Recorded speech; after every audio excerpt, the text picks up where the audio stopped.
Welcome to the Kaiju Podcast. I'm Ralph. I'm Jorge. And today we are I already fucked up. Nice try. Today we're discussing Gojira and Godzilla King of the Monsters. Right. Yeah, it's our first anniversary. Yeah, so we thought we'd go to the source. Yeah, we're going to hit up both. Yeah. Which I'm excited to talk about. But I think, because they're so similar and yet so different. But I just feel like to do these as two separate things, especially because the Godzilla King of Monsters kind of leaves you wanting after you've seen the other one, I think. That's just my thing of first impressions. In fact, after I'd seen, because I watched, I'm assuming you watched Gojira first? Yeah. Yeah, I almost wanted to tell you to watch the other one first and see what happens when you go the other way. Oh, okay. But I was glad I went the way I went. Yeah, it's me too. Interesting. It reminds me of the main thing, because I was wondering, is that there's the. Oh, sorry, you're saying something. Go ahead. No, it's fine. It reminds you of what? It reminds me of like Back to the Future 2, or like the beginning of like Batman versus Superman, where like this kind of new movie has injected itself into the old movie. Yeah. But from a different perspective. Right. And I thought that was really interesting, and I kind of liked it a lot. I think I was just wondering, like, if you went the other direction, you'd be like, oh, look at all this other stuff they put in a way. It would feel okay. Oh, look at all these these other like nuanced themes and details that get removed as they move from Gojira to King of the Monsters. But I think it's effective because he's like a reporter, and so / narrator. Yeah, so he's only reporting on the things that he saw. Right. It's almost like a Cliff Notes version of the other story, and it kind of works that way. It was, and I watched them back to back. Oh, really? Right away? Right away. Like, oh, wow. Like, I was done with the first one, and then I popped in the second one. Wow. And it was really interesting seeing it that way, especially seeing how the American version kind of did the majority of it as a flashback. Yes. Like, the movie starts off, like, right in a different spot. He's in the rubble. Yeah. But it was like, there's something like kind of like Forrest Gump about it. Yes. With the adding of the scenes of Raymond Burr. Yeah. And it was interesting to see how they changed the story. Yes. And kind of recreated sets. And it makes sense because it makes sense because he's always off in the back of a room kind of observing. Yeah. And so you feel like if I go back and watch Gojira again, I could be like, oh, he could totally still be in here. Yeah, right. Okay. You know what I mean? Like, okay. But not as far as like where it's like scenes in people's houses and stuff. Yeah. I mean, yeah, it is weird because like doesn't he claim at the let's get into let's do Gojira for the most part. We can refer to King of the Monsters as we go through, but let's just kind of start getting into it. I liked the opening credits. Like, it got me excited. I mean, obviously, I already know who Godzilla is. Yeah. And I was also, like, because, like, I was looking at it wondering, like, there's a big lizard on the poster. Yeah. I'm assuming. So, they knew they were going to get a big dinosaur monster. Yeah. And, but still, just kind of like, the black with the white lettering, and because like we've seen that right, and we know that's Gojira. We know that's how you spell it now. Yeah. I thought that was cool, and the boom, screonk. I thought that stuff was awesome. And then the Godzilla coming on, and also just because like you already know that music. There's some parts where like you could hear the theme being played kind of the different tonality, like different instruments. There's like some parts where it was almost like sweet. Mm-hmm. Did you catch that? I thought I was like, that is the, da-na-na, or something. But I was like, oh. Yeah, I think I have the soundtrack, so I think it's just something it always pops on my shuffle, so I wasn't paying attention to it too much. Uh-huh. But yeah, like right off the bat, it's the Godzilla theme. Yeah. It's almost like James Bond. Like now it's become iconic, but it's cool that it's in there like right off the bat. Right. Like they got it right the first time. Mm-hmm. And the fact that it stayed, like it's like that it stays, and then now that's part of why you get excited when because when that music comes on, it's like, oh, here we go, now it's cooking. Yeah. So I was gonna watch this at work, and so I put it on my phone. I put the movie on my phone, and for some reason it defaulted to a commentary track. Oh. So I ended up watching that for a couple of breaks, and then I was like, I can't just watch it this way. Is that the one that came out with the Criterion, or it's like? I don't think it's the Criterion version. There's like a couple experts like, we're going to talk about special effects. It was and we're going to talk about stuff, and I was like, as soon as they started, and like the way they were talking, and just kind of I was just kind of like, I got to get out of this. I don't want to listen to a couple of nerds talk about Godzilla. I mean, no, I don't mind, but not while I'm watching it. Yeah, and the thing that sucked was it was stuck that way. Like I couldn't, for some reason on my phone, I couldn't change the audio track. Yeah. So I decided to listen. I'd love to hear that, I'd hear that as a podcast, like if it was like that recording of the stuff talking about those things. Yeah. But while I'm watching the movie, it's like the people who are like, I'm the opposite of the people who made comments saying like, I wish they knew more about what they were talking about. I did learn that the Yamane family also reappears in Destroya, which we already watched. Right. Yeah. Yeah. I don't think I knew that while we were watching it, or I didn't. It's not a note. Well, I recognize the guy. Yeah, he's been in a bunch, and he was in Seven Samurai. The same year too as this movie. Yeah, I was looking that up. Toho was gonna go bankrupt, and that year they released both Seven Samurai and this.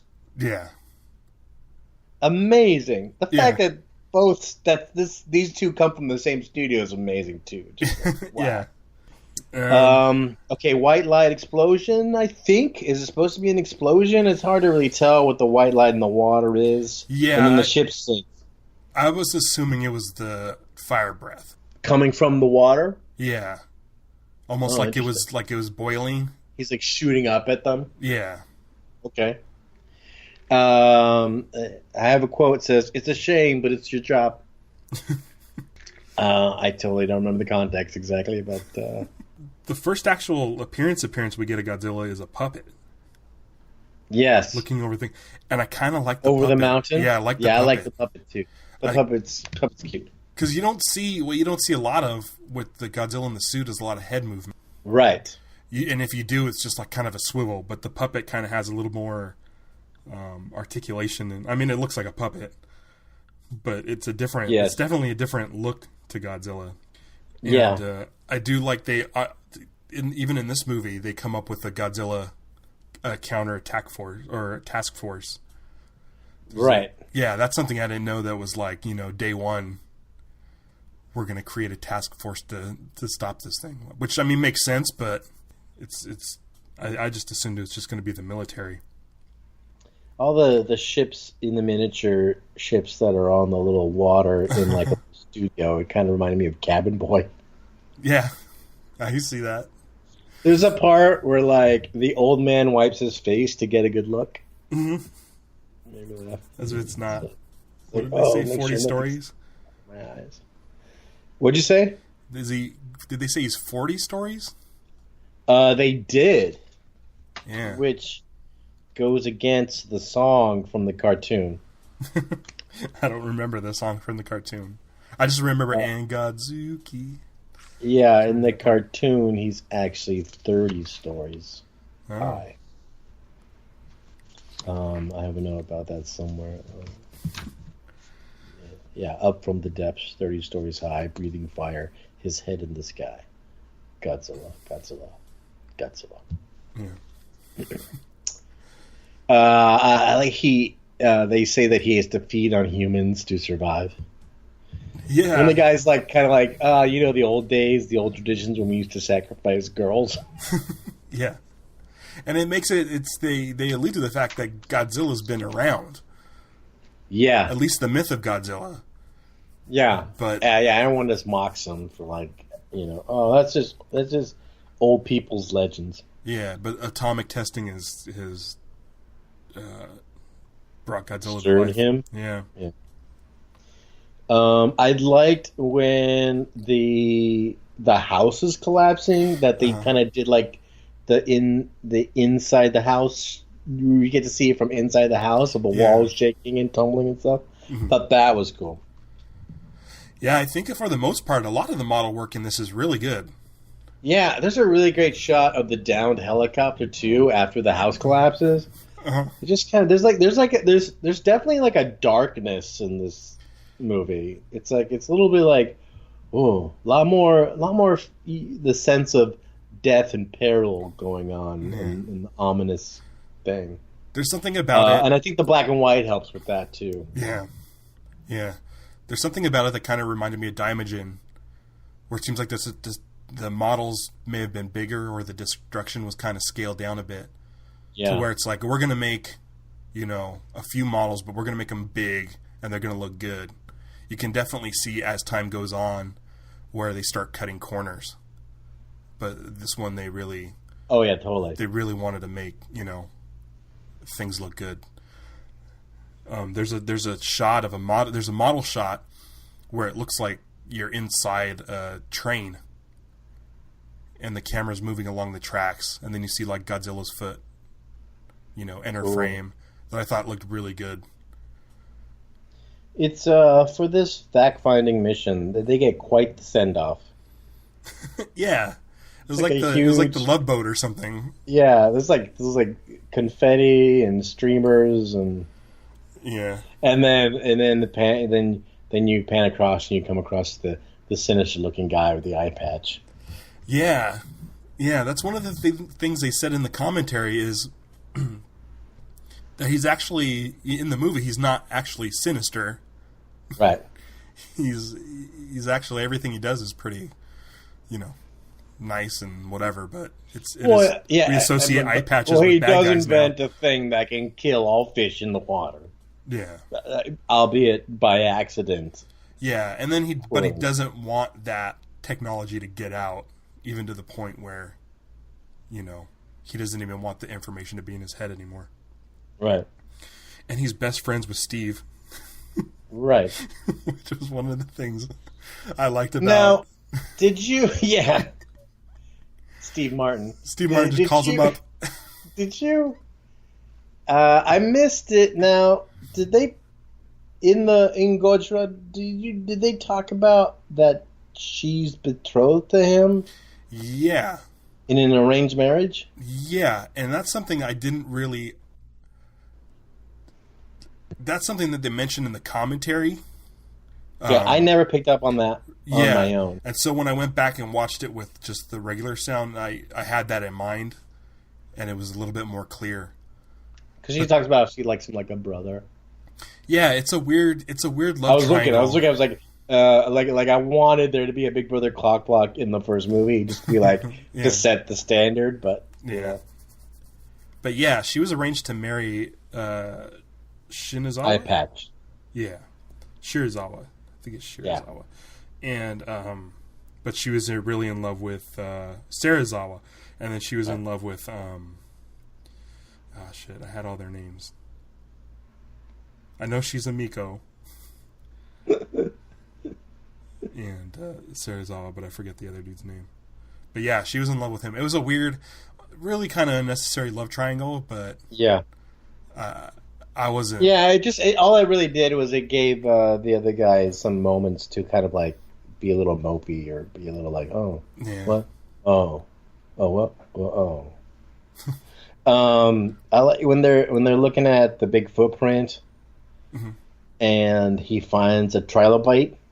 Yeah, and I was like, what? It's like Godzilla just like stepping on trilobites and dragging trilobite around like carpet. Yeah. I think that people freaked out because of it. There's also when the puppet shows up over the thing and they're running away, and then there's like the part where like she falls, and he has to pick her up, and then later in King of the Monsters is the other guy who falls, and Raymond Burr's got to help him up. Yeah, I like the Raymond Burr stuff because it was funny. It was funny seeing. It was goofy. Like it kind of. Like, I wondered if it like it seemed. I came across goofy, and I wondered if it felt goofy when they were doing it. Well, what's weird about, or not weird, but what I don't remember from watching King of the Monsters originally was how little of it is dubbed. Like right. they just play out the Japanese audio. What are they saying? Yeah. And then he narrates it, and I I always remembered it as just being heavily dubbed, but then they have the and then when they do dub people, giving him that guy to kind of like help him out, the guy who helps him along the way. Yeah. But they don't really show the dub a lot. Like they'll a lot of people they'll shift the dialogue so it happens off screen. Yeah. They'll have clearly stand-ins with their backs facing the camera talking to Raymond Burr. Right. Which is always fun. Those are always fun shots. It's It's kind of like when they do like on the Academy Awards and Billy Crystal would put himself in all the movies. Oh, I thought you were going to say it's like when like Bugs Bunny like presents the best animated film and he holds the thing over his mouth, the envelope, so you can't see what he says. Oh, right. That's a good idea. Oh, yeah, right. Yeah, you can tell that they were, when it came to the dub, when they actually showed the Japanese characters' faces, that they try to match the words with the mouths. Right. A little more than, which also definitely down the road got, way lazier. Yeah.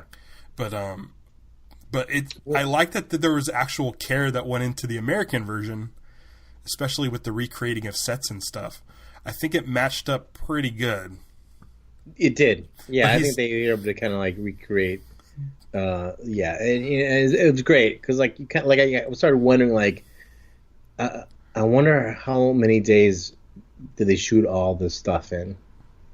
Yeah, because a lot of it you could probably get through a lot of it pretty quickly. Yeah, and he doesn't really have a lot of spoken dialogue. It's mostly voiceover.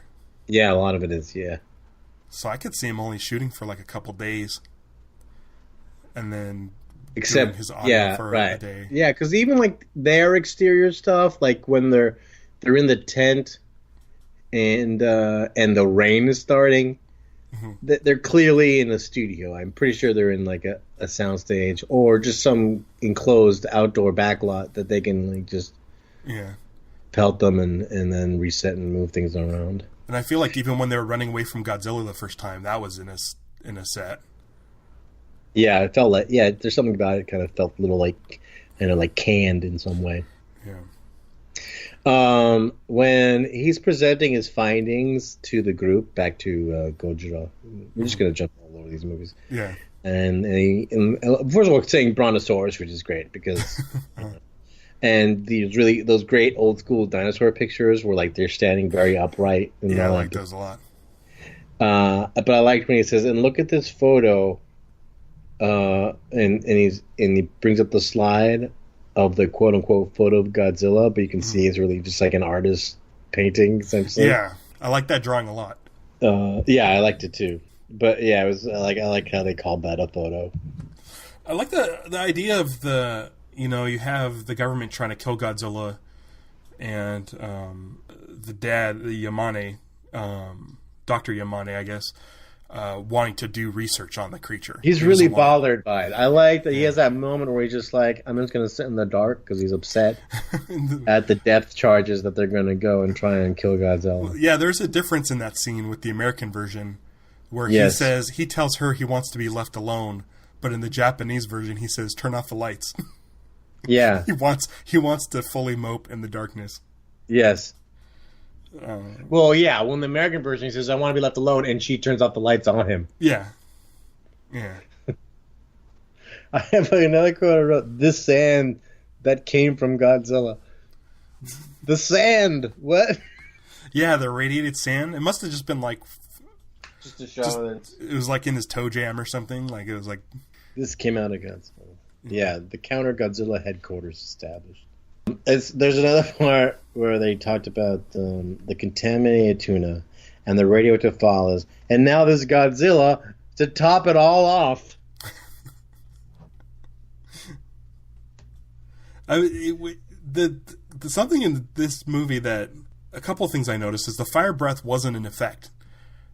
They just like kind of blew like steam out of his mouth, kind of like the Gamera movies we've watched so far.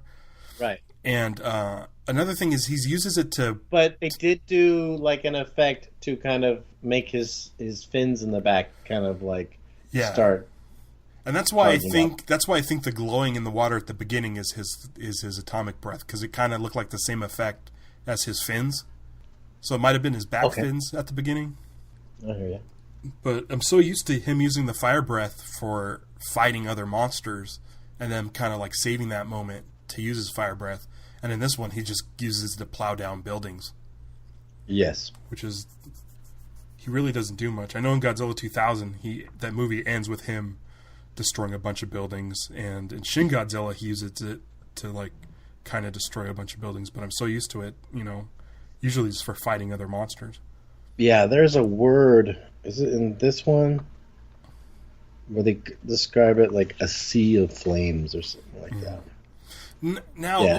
And I was like, "Oh, great, sea of flames!" So whenever he like torches the town, I'm going to remember that word to refer to as a sea of flames. Now, if this was what 1954? Yes. So, like, if you're in Japan in 1954 and you're going to see this movie, you're just going to go see, like, a horror movie, right? Like, this is... Like, you would just think of this as just, like, a horror movie? I guess. Yeah. Cause I don't As opposed to what? Yeah, I don't know. Like, because we watch Kaiju movies. But back then, it wasn't established yet. Before such thing existed. Yeah. Yeah. Would you be excited to go see this horror movie? Yeah, well, I mean, a monster really movie. Dark. Yeah, I would. I mean, Universal monster movies were in the 30s, so they've been around. But the thing is also because, like... Well, King Kong, I guess, has been around, too. Right. Well, we dropped bombs in 1945. Mm-hmm. This is 9 years later. This is not that long ago. Yeah. Like, so like when they talk about like, the shelters again, and not wanting to go into the shelters, and it's just like, oh yeah, like there's so much of it that is like a reference of, the aftermath of having dealt with, when we bombed them. There's it's really like when like after Godzilla attacks Tokyo. And, by the way, first of all, there's like this party boat in Tokyo, man. Yeah. There's like calypso music or the Hawaiian music. Wait, was the Hawaiian music in the Japanese one? It definitely is in the King of Monsters. I don't remember. They were playing like Hawaiian kind of. But, and then Godzilla just emerges. And but there's that part where like they have like there's like a little girl and they're like checking her for radiation and she's setting out the Geiger counter. It's like really sad. I know. And then so that's another difference is she's crying because they're taking her mom away. And in the Japanese version, Miko says she'll be okay. Right. In the American version, she's dead. She's dead. Right. There's like weird little things like so that. Was Miko lying to her? Well, that's the thing. I was like, because we didn't get any sign of life from her, but maybe, I don't know. Yeah, and then I felt more bad for the girl in the Japanese version than I did the American version. Yeah. Which was weird because it's the exact same scene. I don't know if it was just cut differently. But I think also, but it tonally led up to it differently. That I think it primed you better to feel bad for than the other way. I'm guessing. I wouldn't be surprised if that actually happened. And even though the American version added scenes with Steve, it's 13 minutes. There's 13 minutes less in the American version. The runtime is 13 minutes shorter. Yes. So there's definitely stuff cut out. There's tons of stuff cut out, but that's the stuff that's the stuff that the dialogue. Like for example, early on when the guy comes in, he's talking to the guys from the ship, trying to figure out what happened. Those scenes were longer. But the scene on the island was longer. He just has to come in and say something, and then Raymond Burr's got to be like, "What's he saying?" and stuff. So yeah, there's this part where someone talks about that I don't have any German associates. I think it's around when they're talking about how they're gonna have to stop all these international trading ship lines and stuff like that. Those all these things. Basically all the bureaucratic problems and how the people are mad at them because they're still trying to make money, or they don't want people to find out about stuff. The government's hiding the truth and all that kind of stuff. And so the fact that there's the distancing from German is also, I feel because the wounds of World War II are still fresh. Yeah. I like when she goes to visit her fiance, and he goes, "Come here, I want to show you something." And he goes and he just kind of goes over to the room and he opens it up, and you just kind of there's this kind of glamour shot of look at this set. Yeah, with the fish tanks and the look at all these tubes and things, and it's kind of it's going, "Look, I've been mad scientisting." I like the American version of the set. When Steve calls up Serizawa, and he's his face is obstructed by a bunch of tubes and stuff. And his face is or his phone's covering his face, and his eye patch. It's really funny that they're friends to me. It is funny that, and he puts it in the beginning. Says, "I'm going to go." He was on his way to visit a friend, but he never goes there. No. So, she can't bear to look after he sets off the Alka-Seltzer. The oxygen destroyer. Now, I get, you're showing how this thing works, but does he have to do it a tank full of fish at a time? He can't just do one fish? Yeah. I mean, I feel like the fish budget and fish tank budget is got to be crazy for him. In fact, because later when they both come to try and convince him that they need to they want to use his oxygen destroyer, he's got this smaller fish tank on the table, and I was see, he had to downsize the fish tanks because it's unsustainable to keep killing so many fish by a giant tank at a time. Just for a test, just to kind of show off. Yeah. Get an 8mm camera or something and film it so you don't have to keep killing all the fish. So the first are we to assume that's him taking steps? Or is it just the music's about to start? I think it's his steps. Sometimes he's underwater and he's doing it, and I'm like, would we hear that? I don't know.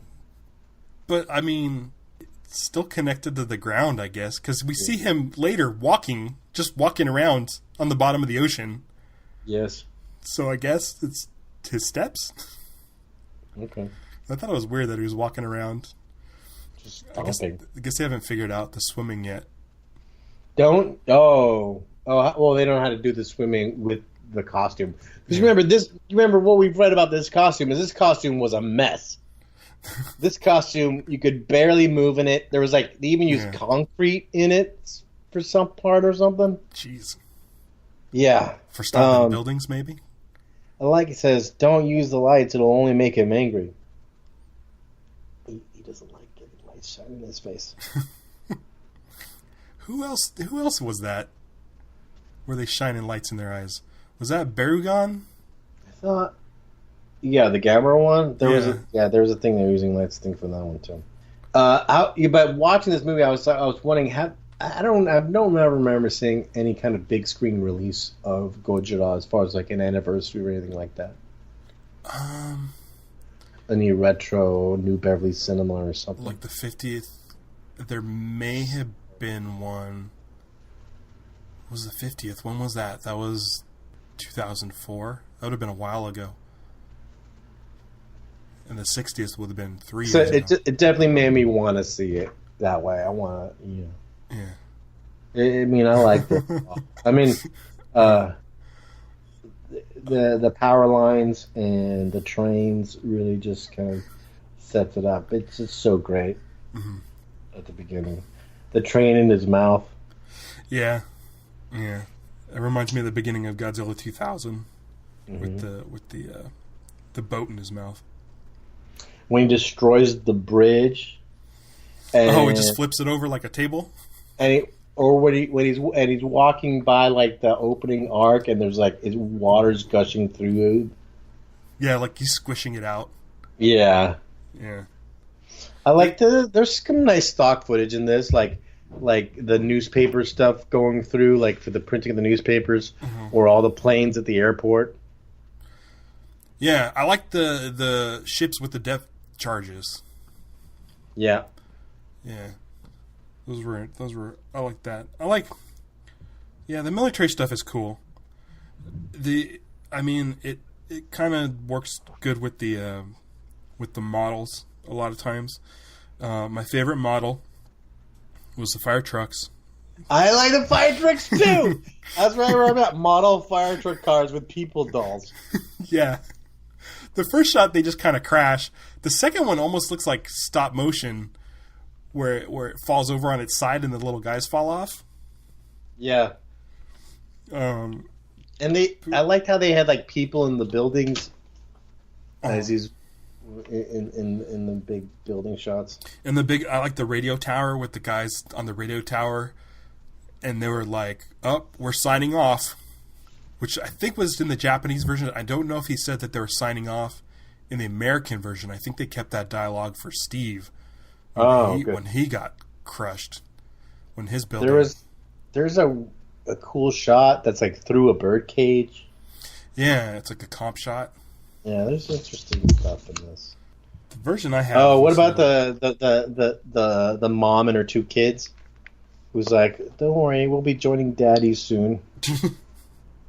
You think he was on the radio tower? Godzilla really hates that clock.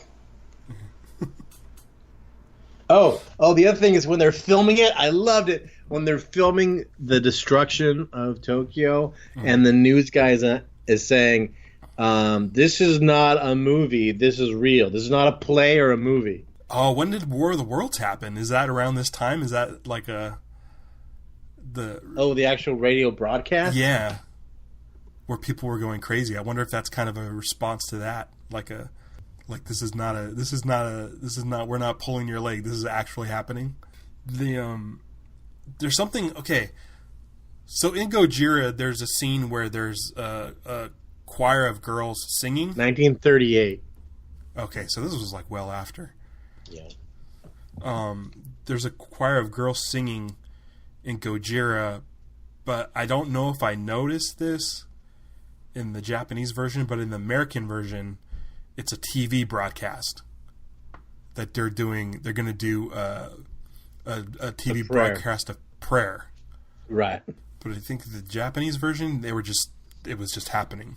I think it was just happening. It seemed like it was just happening. It wasn't marked. I don't remember marking it as being a TV show. Wait, because there's that one part where they zoom in on the TV screen. I don't remember if that was where that happened. I don't know. Yeah, I thought it was just a montage, not necessarily a thing.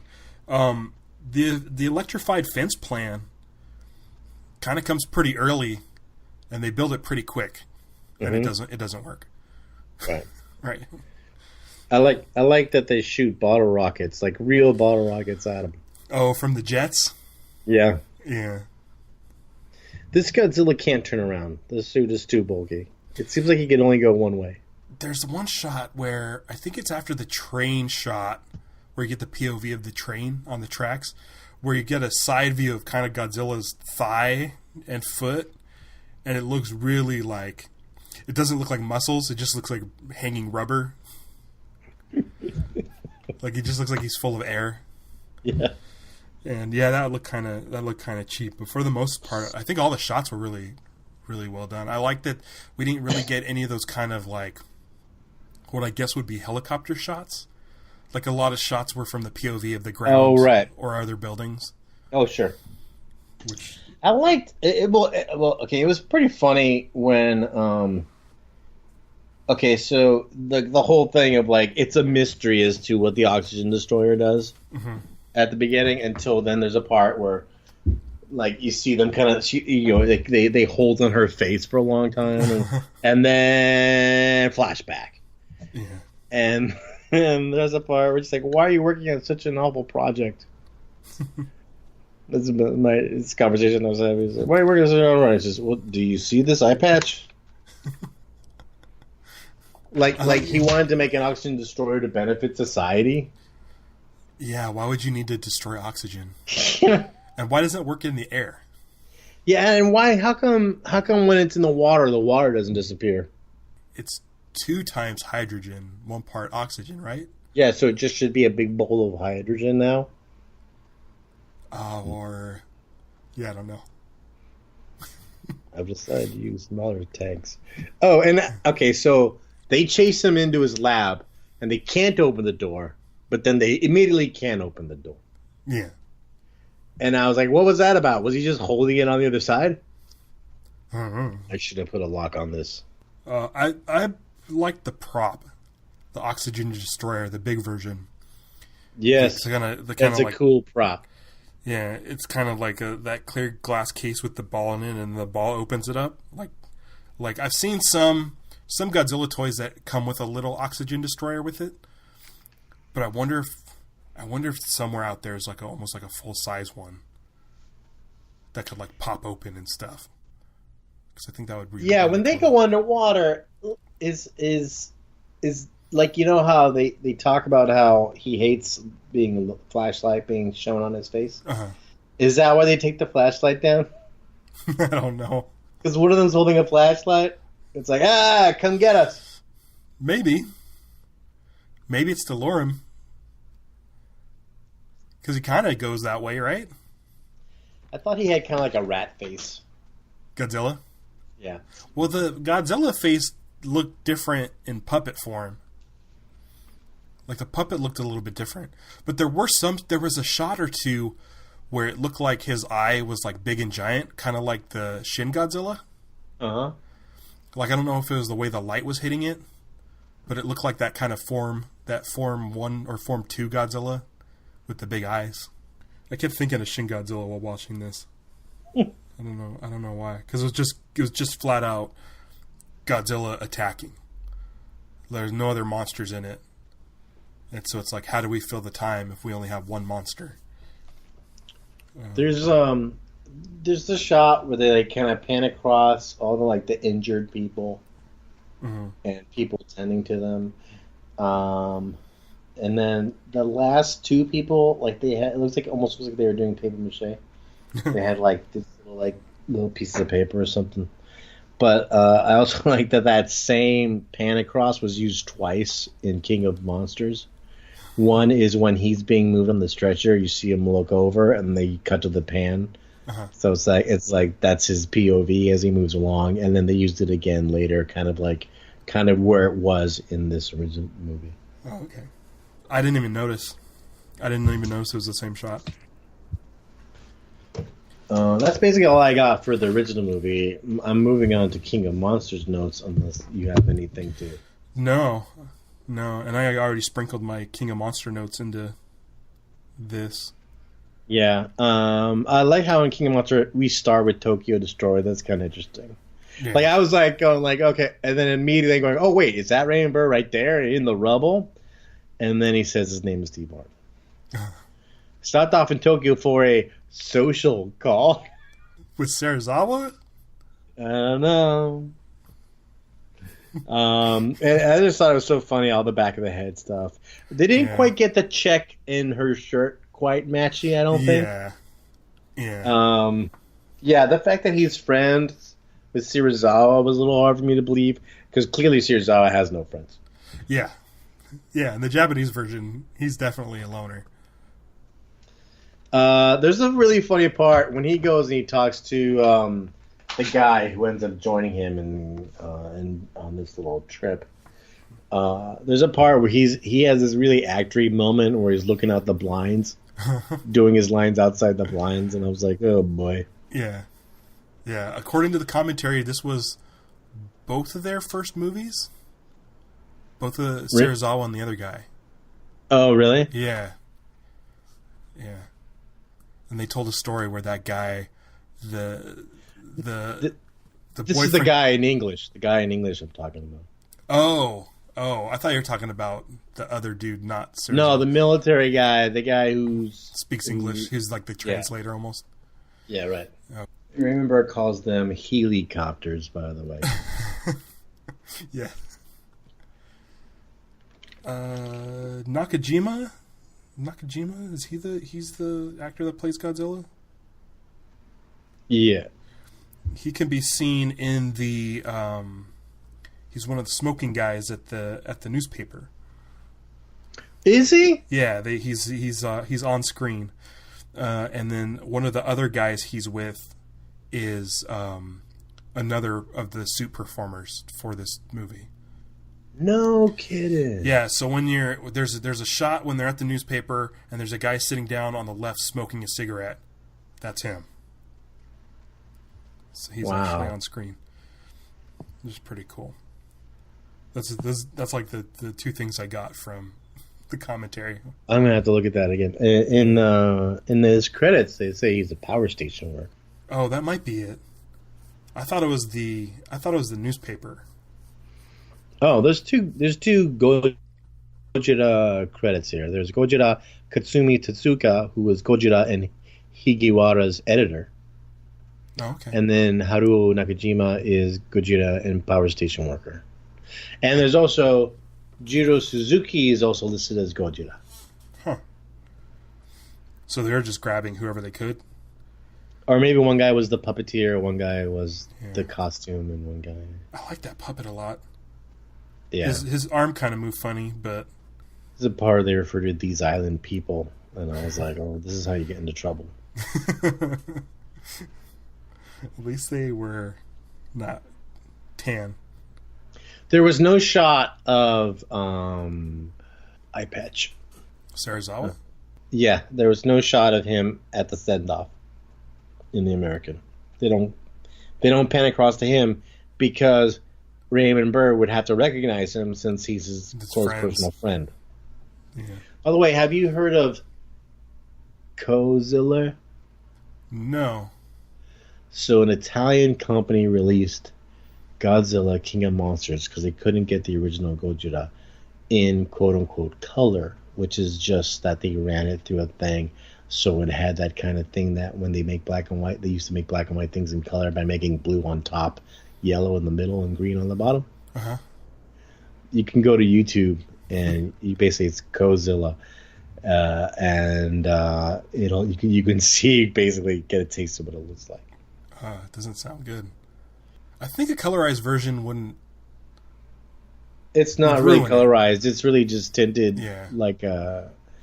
But just in general, like I like the black and white. The black and white makes it a lot moodier.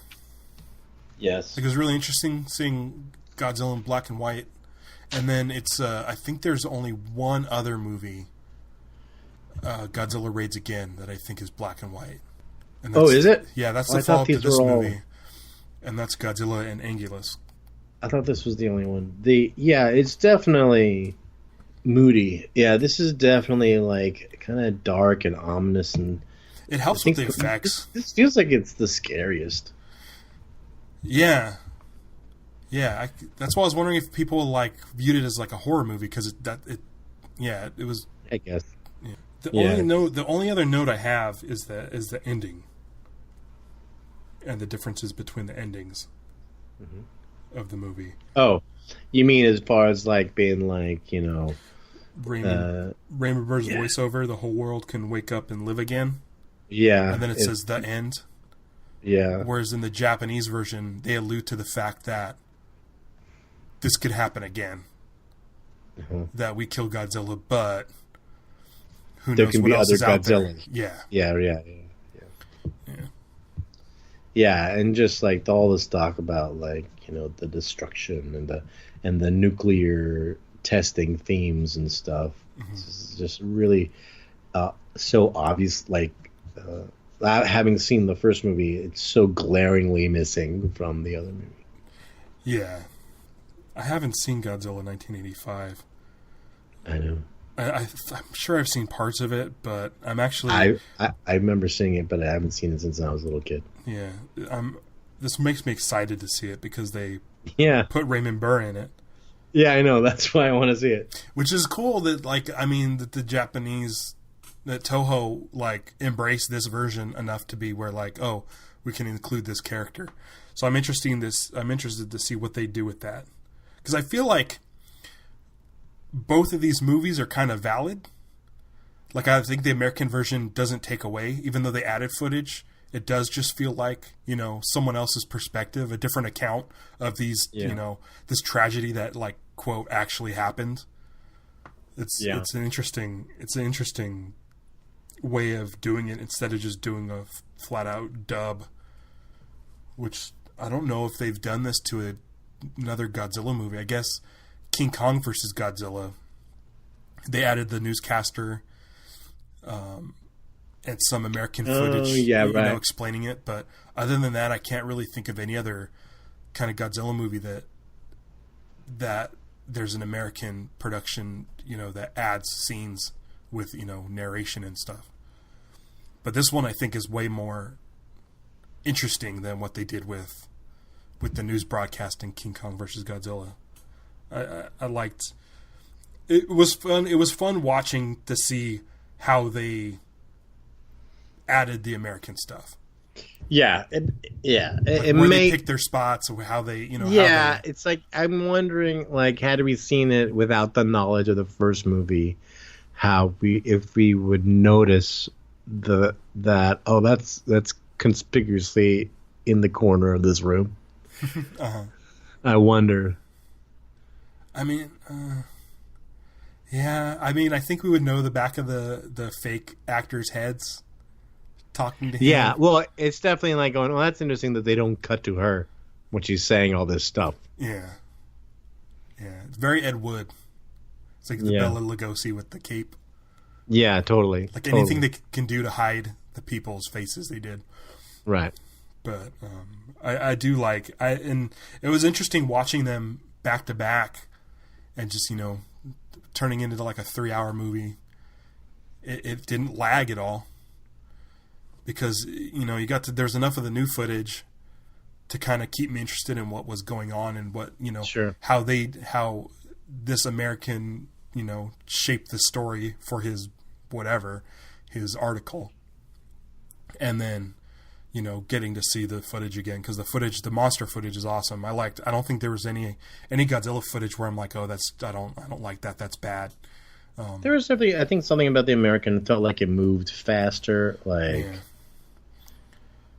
don't know if it's because it started with the destruction, but yeah, it was like once he got to Tokyo, we were at the end of the movie. So I enjoy them both. I think they're both kind of cool, and I like that. I do like that Toho embraced the Americanized version of it and put him in 1985. I could see myself rewatching Gojira, but I don't really see myself wanting to go back to see King of Monsters. I would put King of the Monsters on in the background, like while I'm like cleaning house on like a Sunday afternoon or something, just so I can listen to it. Sure. But yeah, it would be interesting if there was just a straight up English dub of Gojira. Mm. Yeah, I mean the movie's awesome. I really like the movie. I like both versions, but Gojira is definitely better. It's more horror. It's a little more scary and more stark. And the American version's, a little more lighthearted. I guess. I don't know. I really like his not his death, but when he says he's signing off and the building crumbles. Yes. I thought it was kind of powerful, I guess. Not like I was like moved to tears or anything, but I thought that the editing and the pacing worked really well. And I thought Raymond Burr did a really good job. I thought, considering he had to act against nothing, I felt, like he did a good job. I feel like he was kind of there for the most part. Like his reactions and stuff worked. I really don't know anything about Raymond Burr. I know he's Perry Mason, but I never watched, when I was a kid, I wouldn't watch a black and white courtroom drama on TV. My mom used to like to watch him. Yeah, so... But I don't know. I liked his performance, considering it's, a Japanese kind of B movie. He did fine for the job he had. Yeah. Yeah. Yeah. He sold it. It's funny. It is funny. Like, it is. There is a quality that almost kind of felt like he was in a relationship with that other guy, and they're like in the tent and stuff and just hanging out. It's pretty funny. Yeah. That's the social call. Yeah, for the American That's version. the guy he should have been coming to visit instead of getting swept up in the whole. Cool. Well. Cool. Yeah, I liked it. And it's interesting. It's interesting doing this as our first anniversary show because we watched so many. Yeah. Happy anniversary. Yeah. Yeah. It seems like we've only been doing this for a couple months. I know. But it's been a whole year. I keep writing 2017 on all my checks. Oh. Well, we just started. We just started. I guess so. Probably because it was still 2017. Yeah. P.S. Who writes so many checks nowadays? I was gonna say, but looking at all these Godzilla movies over the last year and Gamera and Daimajin and all these American, monster movies, it's interesting to go back and watch this. I know King Kong was kind of the first one. But I mean, as far as the term kaiju and Godzilla and these type of movies, this is where it all started, and it's interesting to see this as compared to what we've been watching. And also just the fact that they were stuck in a way that there's certain ways that the newer movies cut corners that they couldn't cut corners like that here because they couldn't do like some of the video tricks and stuff like that, and just kind of like going, nope, I'm gonna have to build one of these. And it's taken so serious, like it's such a serious movie. Right. There's nothing like Mecha Godzilla or Gigan, these kind of like space alien and space apes and space cockroaches and stuff. It's interesting. It's very, very great. It's the most grounded in reality movie. Even like Shin Godzilla, which is pretty grounded in reality as far as like the human side and them trying to deal with the problem. Like I feel like even that is a little more fantastic. Totally. So yeah, I really liked it. I really like this movie. It's it set a bar which was immediately ignored. But it leads to the stuff we like, so it's fine. Yeah. I mean, it's like for me, the Godzilla sweet spot is the those 60s kind of those ones, the ones that also are very troubling and for other reasons, but it's just the way those monsters looked and just the way the grain of the film looked. Yeah.